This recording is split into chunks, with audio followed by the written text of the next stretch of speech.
Welcome to this week's episode of Being Human. I am delighted to say a long-term friend of mine, Richard Stobart, is joining us. Richard is a successful entrepreneur in the software space, which we'll get into. He's also had a lot of experience in applying agile philosophies, techniques, mindset to software building, the building of software and the running of companies.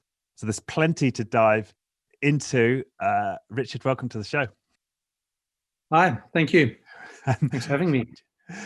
It's a pleasure. I don't know if there's such a thing as successful entrepreneur. You're either an entrepreneur or a successful retired entrepreneur. Right. You never feel like you're successful on the journey. No, that's true.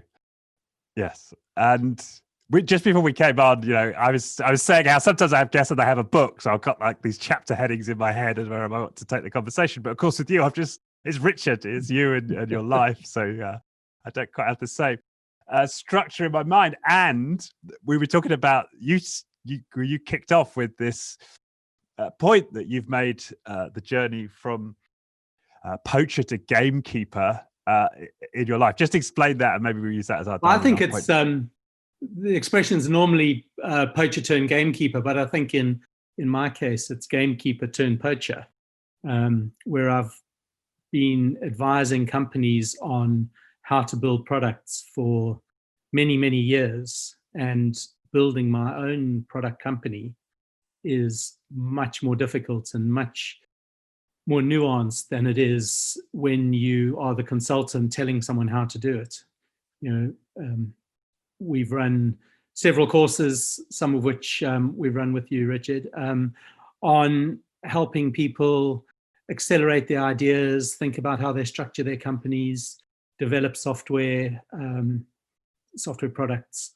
But when you're actually in the thick of it, in the having to balance like how you spend your last £50, or how you spend your last bit of runway before you get the next bit, it's much more complicated and much more difficult, where you're trying to please existing customers, you're trying to keep your staff happy and motivated, you're trying to build as much value as you can, as quickly as you can, and you're trying to do it with virtually no money, is a really complex juggling act that doesn't come across when you are the external person saying, "Oh, just do this.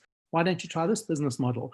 It's much more complex in real life, and I'm really enjoying the journey I'm going on at the moment. So we started char.gy 3.5 years ago or so, and we are now in the process, quite far down the track. And just before getting further, what is char.gy? Char.gy is charge points for electric vehicles that go onto lampposts.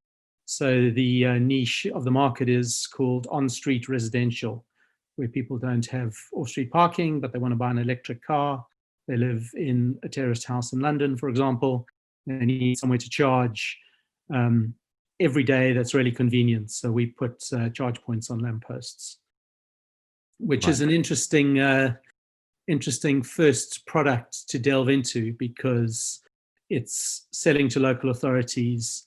It's a B2C because you're selling the end product to consumers, the sort of software product to consumers.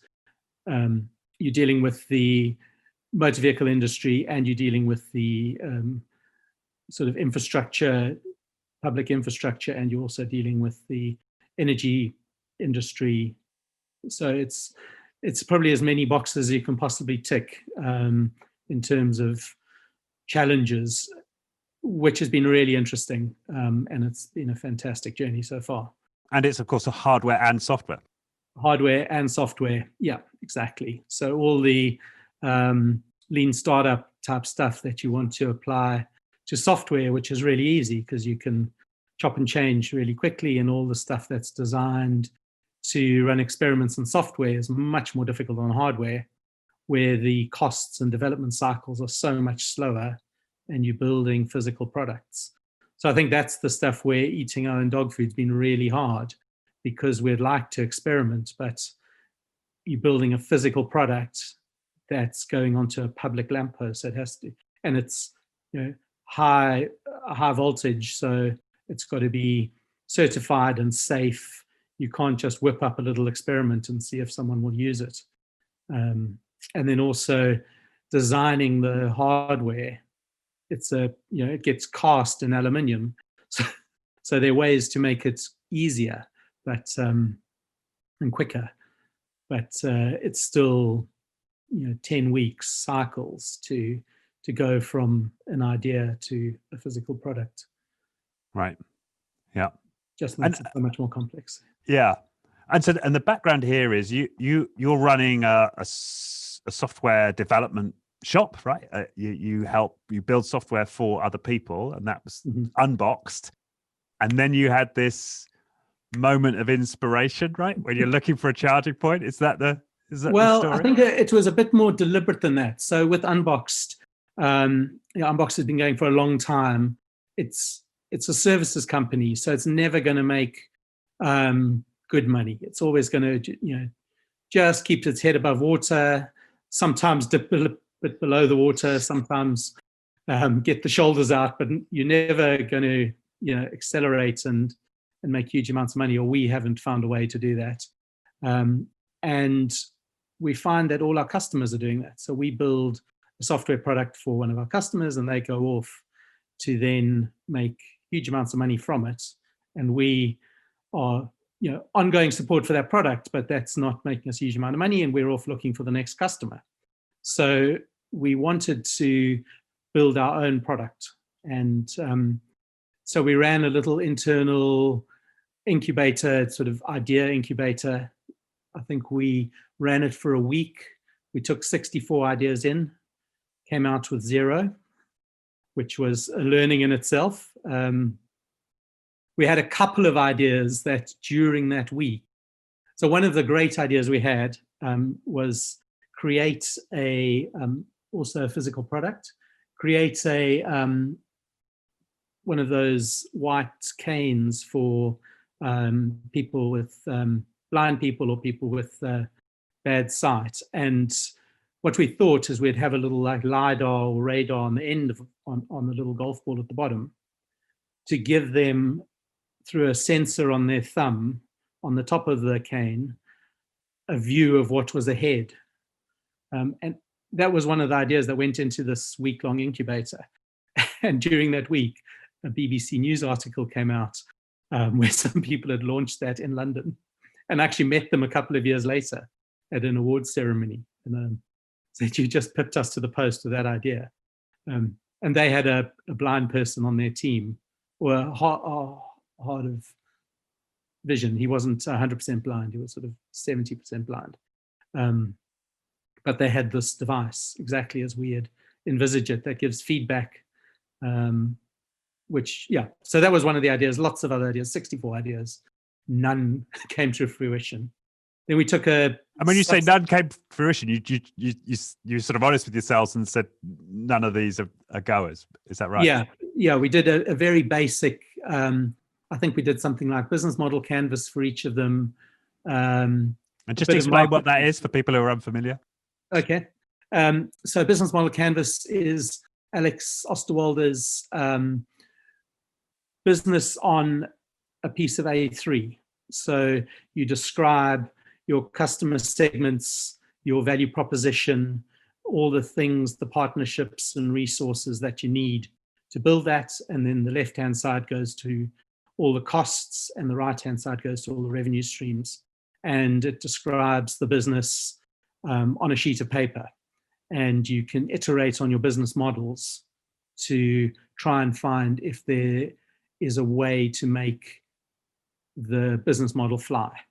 So the idea is that you can quickly generate different versions of your business model with the same underlying value proposition or the same underlying problem that you're trying to solve.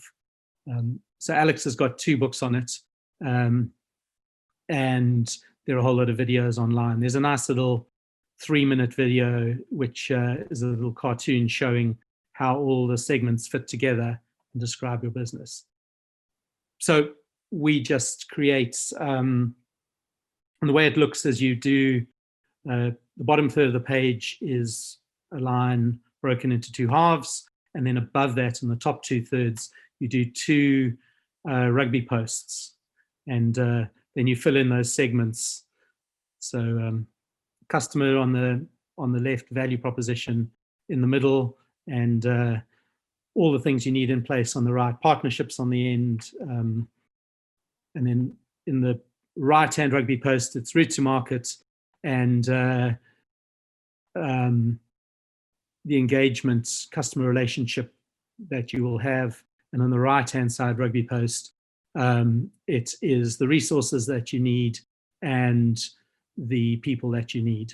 I think those are the two. And then the bottom, it's costs and revenue streams.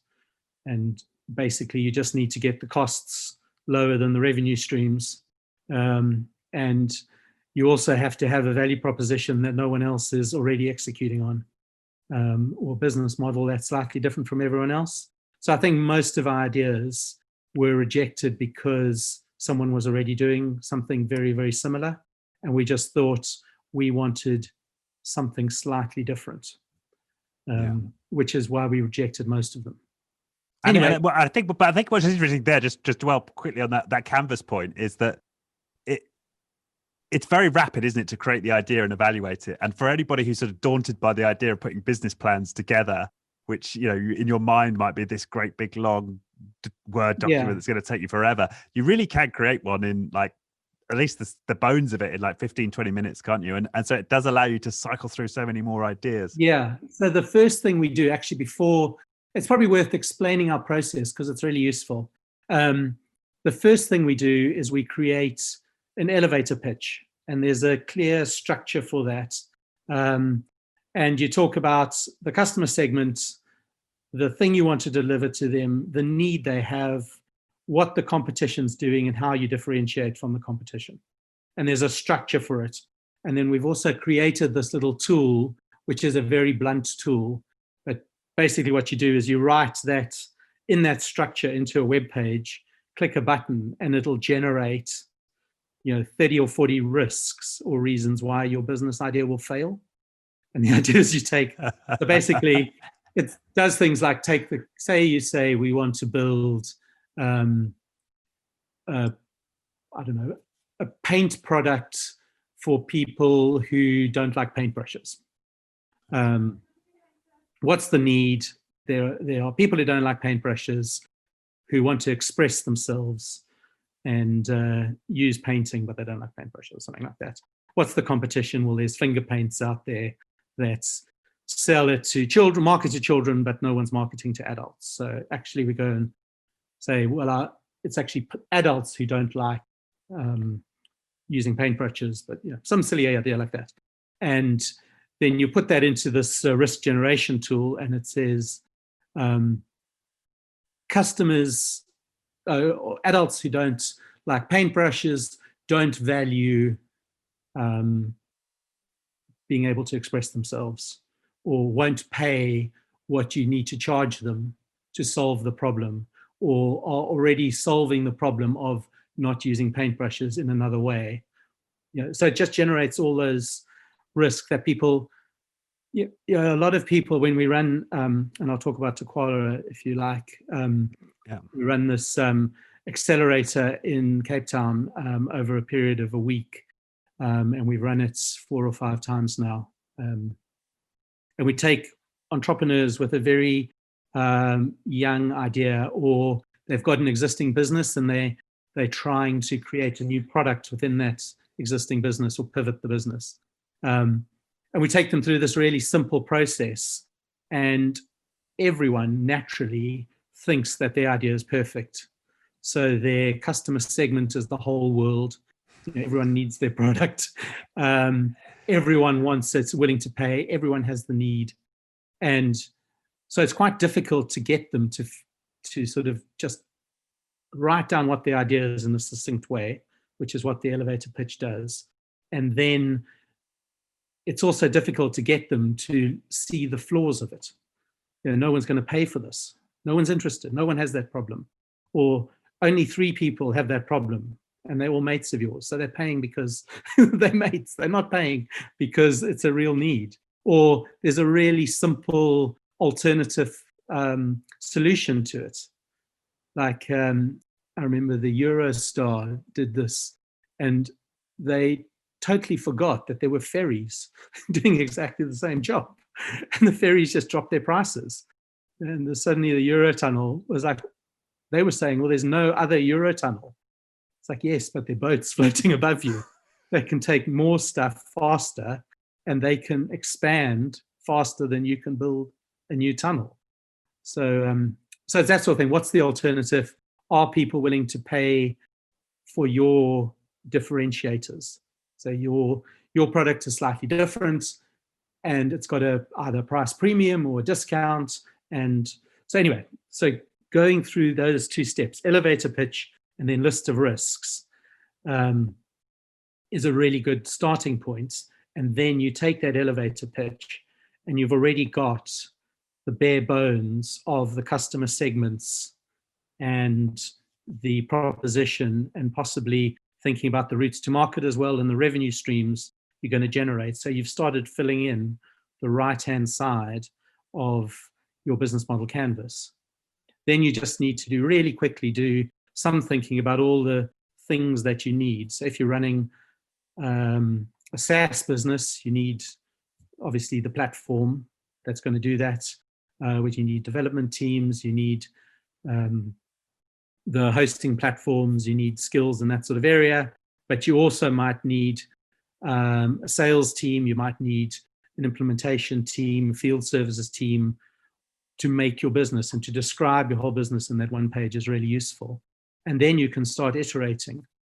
So Alex does a talk, which I think is online, around Nespresso. Yeah. And he also talks about the underlying drivers to make your business model successful. So are you Gillette, where you're selling the razor blade handles really cheaply and making all your money on the blades? Or are you, I think the example he used is that photo sharing app, which is lost favor now, I can't remember the name of it. Pinterest or? No, before that. Flickr. Flickr, where the user, I suppose Facebook's the same example, where the user is the person creating the content. So if you are selling content, then you really want your user to be do the bulk of the work for you. Or there's a cost of switching. So I suppose similar to Gillette, you feel that you bought the handle, and so you just keep on using the razor blades. Or you have a subscription revenue, which is a bit like the Gillette model, where you're constantly buying the same thing over and over again. So those sorts of factors you need to think about. And when you think about Nespresso, their coffee machines are the razor blade handles. And once you've got an espresso coffee machine, then you've committed to the lifetime of that machine of using their Nespresso pods. And you'll notice now that as their patent expired on the pods, they've introduced a new, more advanced machine with a new shaped pod to take the next generation of lock-in. So everyone upgrades to these new pods, which have got some sort of barcode or RFID, and it makes the coffee specific to that pod. But they've got the patent on that pod, so you buy the new machine for next to nothing through a network of distributors. So obviously they've got partnerships with Argos and John Lewis, and they've got an online store, and all that stuff on the left-hand side of their business model. But what they're really doing is selling quite expensive pods. The coffee that goes into that pod must be worth less than 1 penny, but the pod, sells for, I don't know, 35p, 40p, 70p. So it's that sort of thinking around your business model. How do you structure a very simple thing, selling coffee, to be something that is really unique and has got those drivers for growth in your business model? So I think I'm a big fan of the business model canvas. Some people find it useless because they think they know the whole thing, but it's a great communication tool, and it's really quick and easy to do. And when you get into that sort of mindset of of generating ideas, you can generate 3 or 4 different canvases with the same value proposition to different customer segments, or you might have different revenue streams, or writing down your revenue streams and thinking about all the possible ways you can get value from your value proposition is a way to quickly iterate on that and generate new ideas quickly. And just to help Alex a bit, there's also a book he wrote, which is, I forget the exact name of it, but it takes the value proposition in the customer segment, and your value proposition does a whole lot of things, and your customer segment has a whole lot of needs. And what you really want is your value proposition of your product to do the things that directly meet your customers' needs. And we found an interesting one with electric cars, which was obviously good for us when we were starting char.gy.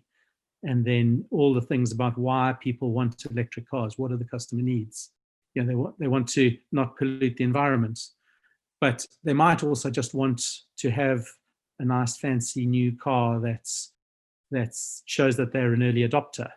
Or they might love the experience of silent high-speed driving, or they might want the cost saving of being able to drive virtually for free, or they might just want to impress their neighbor.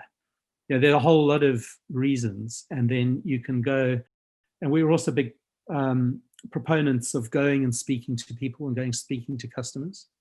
So when we generate this risk log, what you really want to do is, as soon as possible, go and speak to customers or potential customers in that customer segment and find out whether there's also a thing called a javelin board, which takes your risks that you've just generated from this little tool we have, and then goes and helps you iterate. So you take your customer segment, you take your biggest risk. Your biggest risk is probably no one wants your product. So you've got to prove that they do want it. And that's where all these experiments and false doors and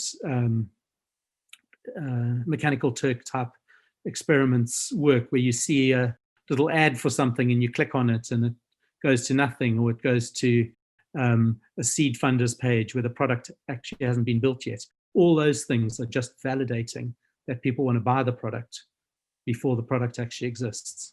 And the false door is what, when you put like a sign up page for something. Yes. But you're not really signing up for anything. You're just showing your interest in this idea. And if you get loads of people signing up, then there's a great story that, and all my stories are a bit old now because I haven't really been consulting on this for a while, but I think it was TechCrunch. So one of the sort of trendy tech magazines. So Facebook does the segmenting of their customer base, and they constantly run experiments on you as a user. And the stat is something like, for every 45 minutes on Facebook, you have one experiment run on you. But they can segment their users. So they would segment me into, adults 40 to 60, living in London, male, white, with children, very, very targeted. And then they would run an experiment on that. And what they did was they created a segment of just, I think it was TechCrunch, so just TechCrunch journalists. And they introduced, or they started talking about a feature which was messaging by fax. And all the TechCrunch journalists picked up on it and wrote an article about how ridiculous this was. And then Facebook came back and said, what are you talking about? There's no such feature, where they had just targeted that feature, which actually is a bit ominous if you think about what's gone on after that with Facebook targeted ads with Brexit and Trump. Yeah, that sounds very creepy, doesn't it? Yeah. So you can give a whole audience, a specific message. And you can Google it. If you just Google fax message Facebook TechCrunch, it'll come up with the story. But I guess the broader message here is that we it's now very cheap to run these types of tests, isn't it? It's very cheap to go out there on the internet and dangle something to a particular population and see if they bite, right? Yeah, and you don't have worth to doing that. Yes, so you can do your value proposition without doing your brand, or you can do your brand without doing your value proposition, or you can just try and identify whether people have that need. So you're trying to find pain points, pains and gains, and needs of a customer segment. And when you can solve someone's pain or give someone a gain, that's when you've got a valuable value proposition. So people who are starting product companies focus on the product. They come up with the idea of the product, and then they try and fit it to people's needs. And as counterintuitive as it sounds, you really need to focus on the people's needs and then address that with your product. And having an idea of product is a great start, but then try and be solution agnostic and move to thinking about what the needs are and validating that they're those needs. Right. And so, and to take it back, so you'd gone through these 64 ideas. Yes. Yeah, you'd gone through all of these risks and basically zero, right? Zero. None of these felt like they were flyers. So we kind of sat back for a bit, nursed our wounds, because it was quite a big expense. We took people off projects for a week, and we focused on it. So it did cost us in terms of opportunity cost and actual lost revenue from not working for that week to do it. I think it shows strength of sort of character in you as a leader, and the other people around you to allow yourself to be that honest with yourselves, right? And to say, okay, this failed, right? There's almost there's something in that. Well, I suppose that failure is far cheaper than starting to build those products and then finding out a year down the line that actually there's someone doing exactly the same thing much better than you, and is already doing it and making revenue, and much cheaper to fail fast. But anyway, so what we did was licked our wounds, got back together, and then we took a small subset of people to an Airbnb in Norfolk, and it was sort of just as the seasons were turning and nice and rainy up in Norfolk in a big sort of manor house, and we just had no agenda, no work to do. I think we gave everyone an hour or two during the day to keep their day jobs up to speed, but the rest of the time was just throwing around ideas, lots of post-it notes, lots of Sharpies, whiteboards, and just thrashing through ideas. And that was much more productive. And we came out with a whole lot of ideas, but whittled it down to 3 that we wanted to. Well, actually, we came down with about 10 that we started progressing to see if there was any traction. And quite quickly, we got traction for 3 of them. So I'll tell you what the ideas were. One, just quickly before we get into it, definitely want to get into that. But what was different then? How did you have why was the success rate so much higher when you did the Airbnb move? I think it was away from the office, so there were fewer distractions. It was a smaller group of people, and I think doing it by yourself is really difficult, but also doing it with a large group of people, you can't kind of focus on ideas, because even if you segment that group into smaller groups and go away and work in your group and come back, just the amount of communication that you've got to do. So 64 ideas with, I can't remember how many people we had, maybe 15 or 20 people. There's a lot of communication. So you've got to tell 24 people 64 ideas, and then you've got to listen to 64 times 19 bits of feedback about each idea. And so you spend a lot of time being distracted because you're bored. Yeah. And you haven't bought into maybe 60 of those ideas. And you're listening to all this feedback and you just want to everyone has got a different set of ideas that they have bought into, and they are trying to sell their ideas. I think this happens if you've ever been to one of those startup weekends. That kind of happens, that you can't, so it's like a whole lot of people in a sort of warehouse type of office, maybe a couple of hundred people, and then you have on Friday night you have a pitch session with all the ideas very quickly. You've got like 2 minutes to pitch your idea, and then you go and stand and people cluster towards the ideas they're interested in. And then you spend the rest of Friday night and the whole of Saturday arguing about the idea with a whole lot of people that have got slightly different variants on that idea. And then by Sunday morning, when you're running out of time and half the people haven't come back, you then go and try and validate some of the original idea that you had on Friday night. And I think what those sort of startup weekends would benefit from is going through a fixed time box process where you don't have forever. I mean, I've been on a couple, and a lot of time is spent like arguing about who owns equity in the idea, where someone on Friday night pitched for 2 minutes and other people are throwing ideas in. And suddenly everyone starts thinking, oh, this could turn into the next big thing. I want to make my claim. It's my idea, or I want at least 50% of it. And it's really nothing. It's like a sentence. You've got nothing. 50% of this chat. Yes. And then you just spend all the time, arguing about stuff. And then the person whose original idea it was feels that they're the curator of any new ideas coming in, and the gatekeeper. And so I believe that there is a well-defined process with some people that can move you through that process is very valuable. And that's what we sort of had with the big week-long internal one.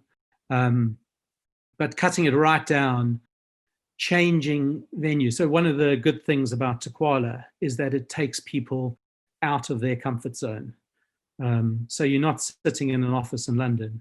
You're sitting out on the grass in the sunshine in December in Cape Town, or you're climbing up a mountain and thinking about, as you look out over the sea and over the mountains in the distance, you're thinking about your 5-year vision. And it just gives you a different perspective, and it puts your brain in a different frame of mind. And when we went to Norfolk, we took a whole lot of food that we cooked ourselves, but we also went out to a couple of pubs and enjoyed ourselves. It was very relaxing, quite a tight-knit, energetic bunch of people, which helped. So now you're at like 4 or 5 people, are you? What? Yeah, I think there were 5 of us. Yeah. 5. Which, when you think about the stories of most businesses that we hear about in mythology, it tends to be like a few people, isn't it, down the pub, or 2 or 3 mates. And yeah. You don't tend to hear of them having been created out of big events of dozens of people. When I think about it, the other elixir that we had was that Unboxed had a bit of capacity and cash to support these ideas. So we didn't spend any time fighting about ownership. And we also didn't have to worry too much about who was going to pay our salaries while we experimented. And that luxury is something many, many, many founders don't have. So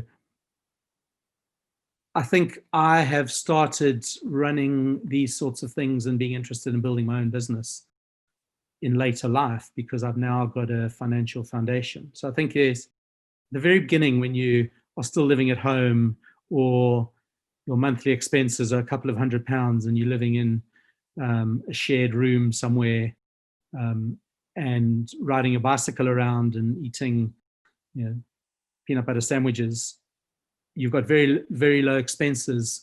You can afford to generate a bit of a runway and try some stuff. But then you move into the stage of your life where you've got a partner, you've got a mortgage, you've got a children, a whole lot of things that take up your time and energy and money. And you don't have that luxury. You've probably got a full-time job, and you don't have a sort of war chest to build your own start up and fail. You need enough traction to remortgage your house, and it's very difficult to get that while you're doing a full-time job and being a good father and being a good partner, or a good mother and a partner. And so I think that you've got to pick your moments. You've got to find that gap where you can. And I think my story with char.gy is I had just got divorced, so I was used to spending every night with the children and doing my day job, and then I now found myself sitting at home alone for half the time in the evenings, and I just threw myself into learning about charge points and trying stuff, which kept myself busy. And I just had that gap, and I thought, let's look for the silver lining in this. Let's try and build something that's useful. And so I think char.gy wouldn't have taken off as it did if I had not separated, just because I didn't have that opportunity. And I think that is a big unspoken barrier, that if you work for a company that's not interested in funding your idea, it's very difficult, and you've got a mortgage and a family. It's very difficult to create that space to do this sort of thing. Yeah. And it does take a lot of your time. Yeah. And people don't say that. People think, you think about the idea and getting some funding and off you go. But actually, it takes much longer than you think. And it takes a personal, emotional commitment to something that you might then have to ditch after a year or two. Right. And you hopefully won't be ditching your mortgage and your day job and your house and your family to do that. So I think that's the unspoken thing. And what I was saying about this Norfolk week, is that Unboxed provided that safety net. So everyone in there worked for Unboxed, and Unboxed was going to, we put an IP mechanism in place so people would get some equity, but Unboxed was using employees to generate these ideas that would be owned by the employee and the company. And we tried to make it as generous as possible, but as safe as possible for people to get involved in this. So if it got any traction, then Unboxed would pay both their salary and for finding out if there was more traction for the first bit. Not limitless, but let's put $5,000 and a month's effort for a couple of people into getting some traction.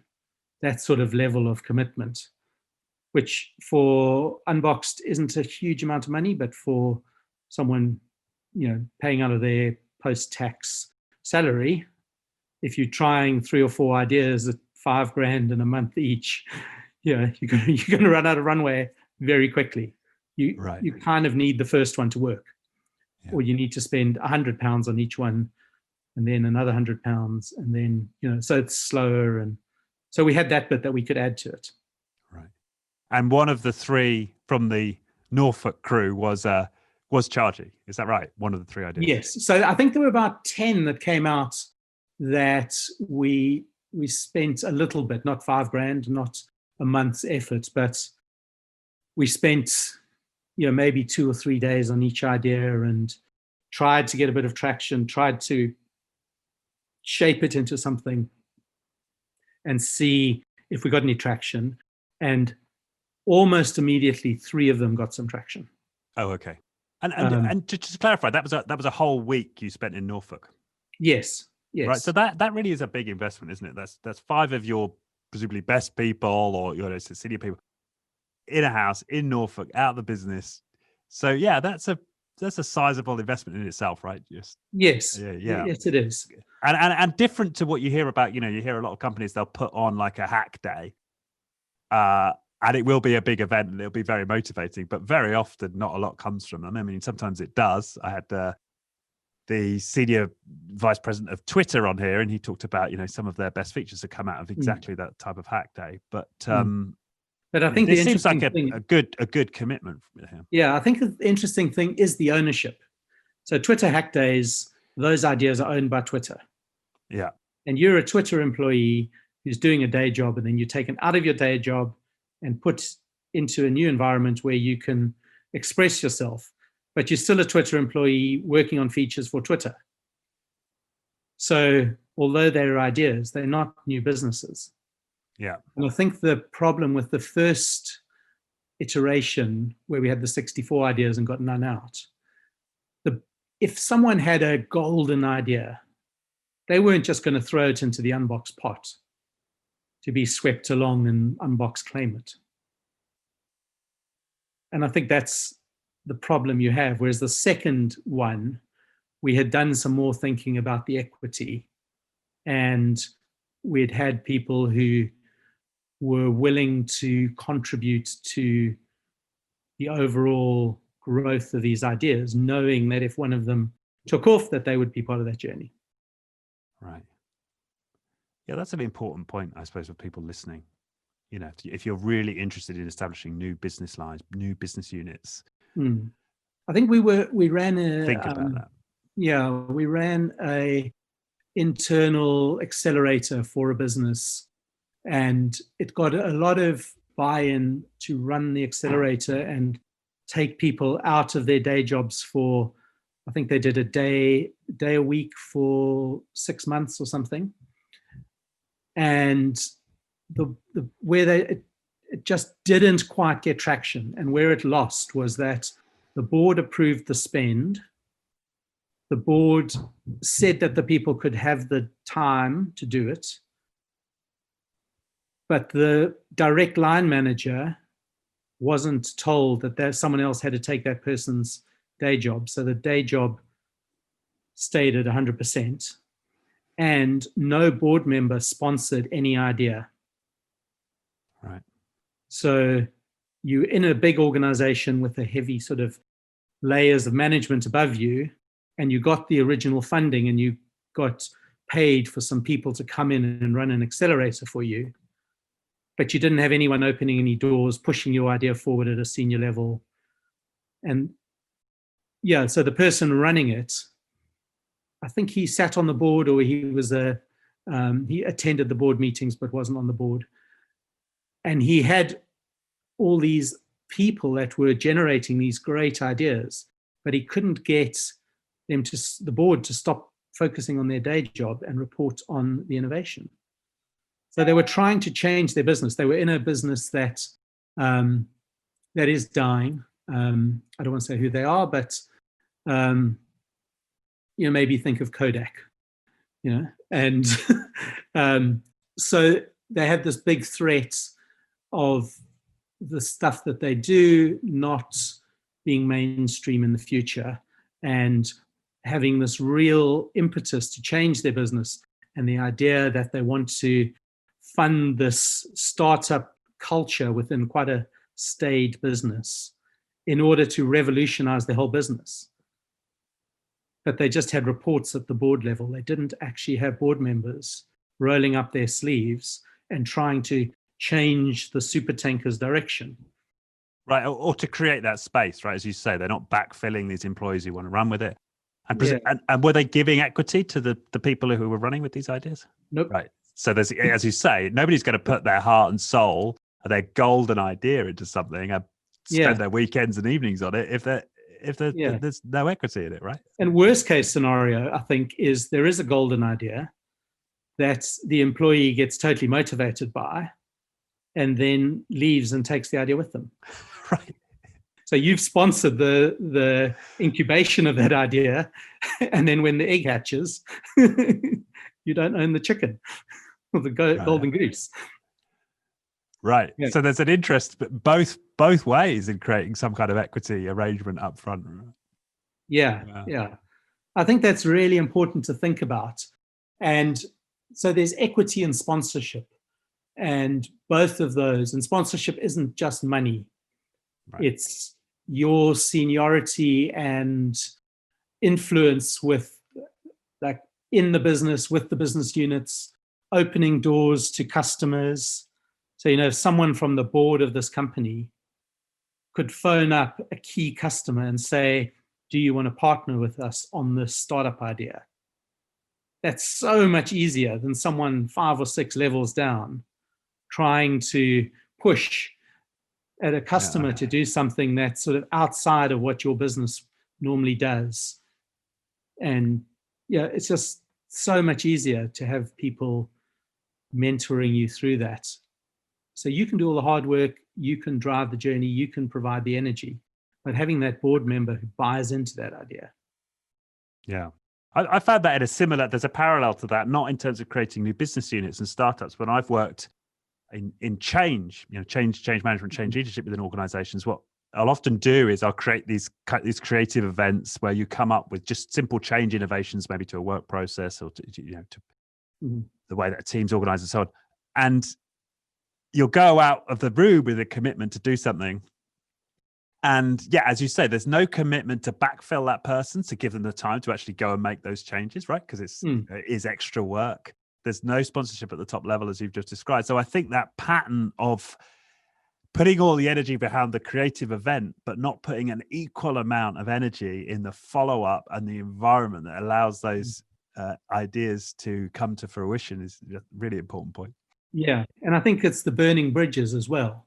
Like if your business truly is sinking, and I'm not talking about the Titanic, I'm talking about like a slow leak.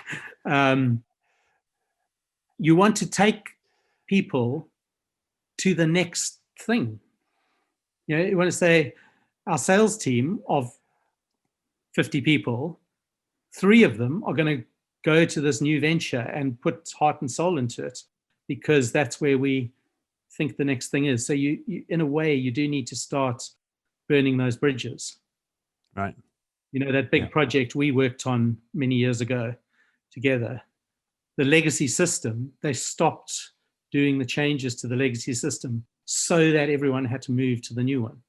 Unfortunately, the new one just took so long to build that there was this 2-year gap in the middle, made the jump very difficult. But you do need to, stop the legacy if you think that the new business is going to be the future. Yeah. Which to some extent you were doing a version of that, with knowing that your future wanted to be a product company. You took time and energy away from the services business to create the sort of foothold in the future. So I know we've got 8 minutes left, Richard. I really want to get us to where you are now. So you've got this idea of, so presumably 10 becomes 3, and presumably 3 becomes 1, and that's charging. Is that right? Yes, but those 3 becoming 1. So I'll tell you quickly what the 3 are. 1 is a modern invoicing financing platform that plugs into Xero and uses all the stuff within Xero and all the online. Which is an invoicing platform, right? Yeah. So Xero is an accounting package. Accounting in general, isn't it? Yeah. And what you want to do is to do a bit like Market Invoice, but for your whole book of invoices, where you can just click a button and it gathers all the data. So it looks up the customer on Company's House. It does an Equifax risk assessment on the customer, on you, does all of that, and just gives you an amount of money in your bank account for that invoice, as streamlined as possible. So that was 1. The only reason and we registered the company, we built the proof of concept, we got some funding to actually fund the invoices. But what happened was the other 2 gained so much traction that we just didn't have time to invest in this. So it was called Lift Money. And the idea was it was a Lift invoice financing technology. Was the name of it, and it was meant to lift you up, or lift your money up. The next one is still going. So the next one is a community interest company for local authority services. So you build a service with one local authority, put the IP into the not-for-profit, which is called LoGov, and then other local authorities can use that service and pay a rental for the service like they would for any of the other big system integrators that do this. But because it is a community interest company, the idea is that any money you generate either goes back to paying the original local authority who invested in the base technology until they're back to zero, or goes to covering the cost of running it, which is ongoing maintenance of the platform and also paying for the platform costs, or goes to enhancing the feature set. There's no, trying to milk local authorities. Yeah. And there are a lot of local authorities and there are a lot of services they need to run. And that got a bit of traction and then sort of staggered for a couple of years, and now it's getting a bit more traction. So that's still going. One of our directors runs that, and it's always very interesting. And a couple of other ideas have come from other local authorities that are looking for a home for things they've built and want other authorities to use. So that's going, but it hasn't got quite the traction of char.gy. Char.gy got two bits of traction right up front. One was a friend of mine who was exiting his business and looking at ideas, committed a bit of cash, and also gave us access to an electrical engineer who could help us build the prototype. And the other thing was we had traction from a council who were very interested in trialing and wanted to invest some money in buying future charge points. That actually didn't end up happening for a host of reasons, but it was enough traction to get us the first step of investment and get us the prototype. And then we built the thing. We had lots of interest from lots of local authorities. And eventually we had one that trialed 3 on lampposts. So it's in Marlow in Buckinghamshire, and they're still there, looking a bit weather beaten. So that must have been a moment, thinking you had this thought in this Airbnb in Norfolk, and here it is on the street. It was a great moment, and many months later. So we had some real dips, like trying to get the thing certified in America with people that were just unbelievably unhelpful.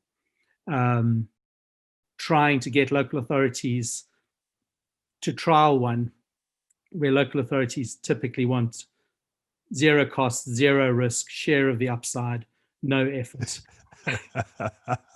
And a product that other local authorities are already using, which is really difficult. So it's been a long, hard journey, but we're about to install another, in the next 2.5 months, we're about to install another 500 or so, bringing us up to 1,000. And we are in the final stages of getting some Series A investment, which is really exciting. And of those people in the Norfolk crew, do some of them now have IP in char.gy? Yes, they do. That's great. Yeah. So 4 out of the 5 have some level of IP in the company. Yeah, as in they have equity in it. That's great. So they either have equity in Unboxed, which has equity in char.gy, or they have. So Unboxed itself has equity and they have equity. Yeah. But presumably that now gives you a lot of credibility if you want to go back to Unboxed and play the same process out. Is we've done this once, we've created something. Absolutely. Some of you guys have now got equity in it. That's really set you up potentially for the future. Yeah, and we've learned a whole lot about what not to do as well. And I suppose the other thing that was really useful for us was SEIS investment, which it's an incredible incentive scheme. And if you were starting up a business, make sure you do all the things that qualify you for SEIS. I know we've got 60 seconds. So what does that mean? And I know this is only in the UK, right? But just, what is SEIS? So it gives the investor a whole lot of downside protection. They immediately get 50% of their investment back as a tax deduction. up to 100,000, and it gives the business 150,000. It also gives the investor is tied to a whole lot of things, so they have to stay in for 3 years. They can't take a control. Very good for the business, but also really easy access to proper seed funding, 150 grand of seed funding.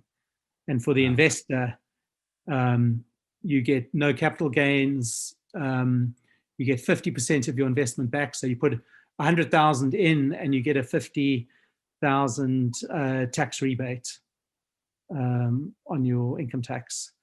You also, if the business goes wrong, the remaining 50,000 you can write off against other gains.